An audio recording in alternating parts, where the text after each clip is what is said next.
Hi everyone, a warm welcome back to my channel. So today I'm continuing with part 2 of my Xiao Zhan video. In my last video, I briefly covered what Xiao Zhan was up to before he entered the entertainment industry and what he was up to before the Untamed made him super famous. I also talked about the AO3 incident, the 227 coalition, and how by the beginning of March of this year, there was a sizable group of netizens who were committed to boycotting Xiao Zhan and everything that he was involved in. So if you're interested in part 1 of my video, then I would highly recommend that you go and check it out. Now, all of this 227 stuff happened months ago. What I'd like to cover today is the aftermath of the AO3 incident, what's been going on since March, and my views of why it's taking Xiao Zhan so long to emerge from the shadow of incident. And lastly, I'm going to talk about how things are looking as of now at the end of August of 2020. If you like my content, then please hit the subscribe button. I make one video a week and I usually upload on Saturdays or Sundays. I know that recently I've been making a lot of videos about Xiao Zhan and Wang Yibo, but after this video I am going back to Chinese dramas. There are quite a few that I've been really enjoying recently, so I can't wait to share my views with you guys.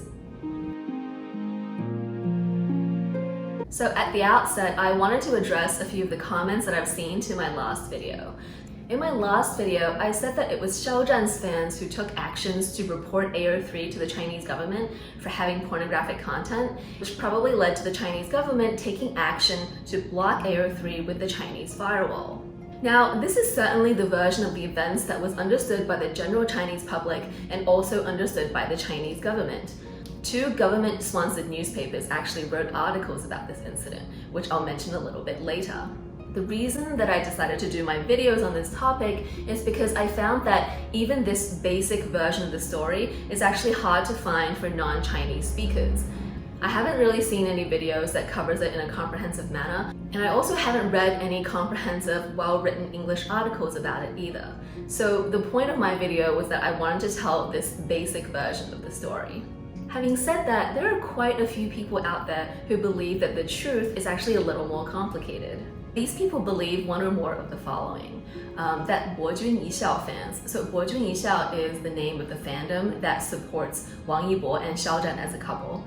So what people think is that Bojun Yixiao fans wrote the story falling, then accused Xiao Zhan fans of reporting AO3 to the government, whereas in reality Xiao Zhan fans didn't do any of the reporting. It was the Bojun Yixiao fans and also Wang Yibo fans that did the reporting. Some people also believe that Rabbit wasn't actually a real Xiao Zhan fan. This person was an anti-Xiao Zhan person or a fan of another fandom that was pretending to be a Xiao Zhan fan and using her clout in the Xiao Zhan fan community to inflame and incite the Xiao Zhan fan base. Some people believe that she is a Wang Yibo fan. And some people actually also believe that she is a Yang Zi fan. So Yang Zi is Xiao Zhan's co-star in the drama The Oath of Love. And I think there was like a little bit of tension between Yang Zi fans and Xiao Zhan fans over like who was the biggest star out of the 2 of them. So some people believe that Rabbit was a Yang Zi fan.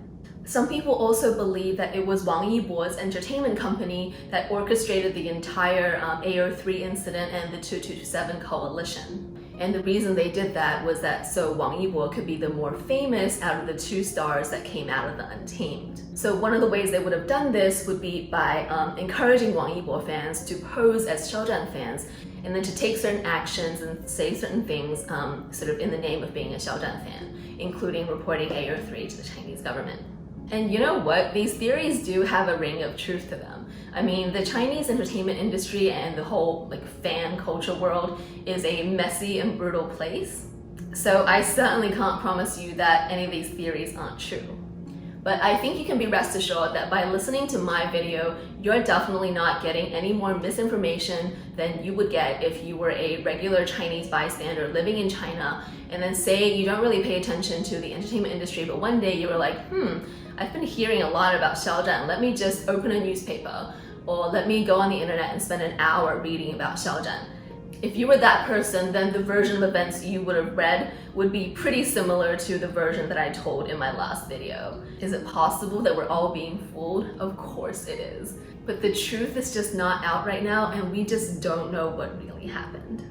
And see, the problem that Xiao Zhan is facing is that after a certain point, it really didn't matter who orchestrated the incident or how it all began. Think of it this way. Regardless of who reported AO3 and who orchestrated the whole incident, if you were someone who used AO3 a lot and then all of a sudden discovered that it was inaccessible, then you probably hated the idea that fans were using the tool of reporting to the government as a weapon in their fan wars. That probably made you feel pretty aggravated towards fan culture in general. So you're feeling all of this negativity towards fan culture, and what do? Who are you going to target? Xiao Zhan is the obvious choice. Xiao Zhan is the only clearly visible target in this entire arena. Everyone else is hiding behind usernames and hidden fan affiliations. Xiao Zhan is the one in the spotlight, and that's why he was targeted by the 227 coalition. Continuing on from my last video, in the days after the 227 coalition, a broader group consisting of writers and scriptwriters and other producers of creative work joined the boycott of Xiao Zhan in the name of creative freedom. The concern they had was that if the act of reporting to the government became a frequently used weapon, then the literary freedoms that they have, which are already limited compared to those of other countries, are going to be limited even further. So on March 15th, the newspaper that was run by the Chinese Prosecutor General's office, which is the highest national level agency that's in charge of both prosecution and investigation in China, published not one article but 5 articles covering the Xiao Zhan incident. These articles covered quite a few topics related to the incident, including a discussion of the legality of fan fiction involving real-life people. Notably, a couple of the articles said that creative freedom should be protected, and they spoke unfavorably of the type of fan behavior where anyone that says anything negative about their idol is going to be reported and boycotted. A writer of one of the articles even said that he did actually hold Xiao Zhan and his team responsible for the actions of the fans, because he said even if those actions were not encouraged by Xiao Zhan and his team, then at the very least, Xiao Zhan and his team should have taken action to guide the fans and put an end to the unrest, as opposed to letting those negative emotions fester and then erupt. So it's clear that the writers of these articles believe that Xiao Zhan's fans were to blame for the AO3 incident, and that they put more blame on Xiao Zhan's fans than they did on the original writer of the fan fiction story. A few days later, a netizen that everyone assumed was a Xiao Zhan fan posted a long article containing 10 questions for the Prosecutor Daily newspaper, accusing the authors of the article for not having properly read Falling, and pushing the point that on the AO3 platform, a majority of the content on there was explicit adult content, a lot of which involved violent acts and minors. This person even asked the following question, which I actually found quite funny, which was, what if the main character of the story Falling were switched from Xiao Zhan to the head of your department? Would your department take any action then? So by this point, after these articles were published and after someone that looked like a Xiao Zhan fan responded in such a brazen and defiant manner, the general public had a pretty low view of Xiao Zhan fans. Setting aside any feelings in support of literary freedom, I believe that a lot of people in Chinese society don't really like it when people act out against the government, because, you know, they want to preserve some level of harmony in society, especially if these people are acting out in the name of something that seemed quite silly and trivial, you know, which is protecting their favorite idol's image. This was especially true in March, when the nation was supposed to be united in the fight against the coronavirus. So I think these acts against governmental authority displayed a disregard of the society norms of China, and a lot of ordinary citizens really didn't like that. So another reason a lot of people jumped on the anti-Xiao Zhan bandwagon at this point is because a lot of people in China were sick of the toxic fan culture. You know, all of the online wars between different fan groups, all of these young idols, not all of whom seemed really talented, making so much money, you know, entertainment industries just churning out these idols as opposed to actually investing and producing quality movies and TV shows. Some Chinese people thought all of this was very unhealthy and toxic. And they came to see Xiao Zhan and the Xiao Zhan incident as the ultimate manifestation of this toxic culture. And they thought that boycotting Xiao Zhan was a great way to teach the entertainment companies and all of these crazy fans a good lesson. So what has Xiao Zhan been up to since March? Since March, Xiao Zhan has largely stayed out of the limelight, and I think I can probably count on one hand all of the times that he's appeared in the media. Now, this has changed in the past couple of weeks, and I'll be talking about that later in the video. For the most part, Xiao Zhan has been lying low and keeping busy by doing a lot of charity work. Xiao Zhan released a song called Guangdian, or Spotlight, at the end of April, which quickly became the best-selling Chinese song ever in Chinese history.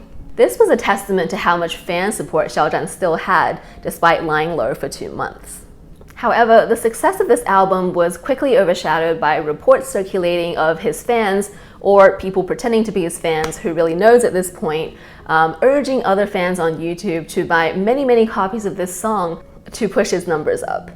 A Weibo post that went viral was someone saying something along these lines. Something like, "Hey, I'm a student too. 105 copies is just the cost of a lipstick. Is 105 copies per fan too much to ask? Shouldn't you be ashamed of yourself if you're only buying 1 or 2 copies?" So at this point, I don't know if these people are real fans or just antis pretending to be Xiao Zhan fans and trying to make Xiao Zhan fans look bad, but the consequence was they did make Xiao Zhan fans look bad. Parents became extremely sensitive to the phenomenon of their kids wasting their money on these idols and spending all their time buying songs when they should be studying instead. And of course, they blamed this phenomenon on Xiao Zhan. So I would say that Xiao Zhan's song was economically very successful, but it didn't really build him a lot of goodwill in the eyes of the general public. On May 6th, Xiao Zhan gave an interview on a show called Economic View. And on this show, he acknowledged all the controversy related to him over the past few months, and he apologized to anyone that the controversy has affected. Xiao Zhan also noted that he didn't agree with the point of view that it was his role to manage his fans, and he says that was because he didn't see his relationship with his fans as one of boss and subordinate such that he would be in a position to manage them. I would say that in this interview he came off as a very thoughtful person, very aware of the social responsibility that he had on his shoulders as a result of being a public figure and as a result of being loved by so many people. He seemed very humble and willing to learn and wanting to hone his craft in acting and singing. He said that he didn't want the people who loved him to do extreme things and hurting other people and hurting themselves in that process. He says that everyone that loved him should live their own lives well and to do things to improve the lives of others. So why has the Xiao Zhan boycott gone on for so long?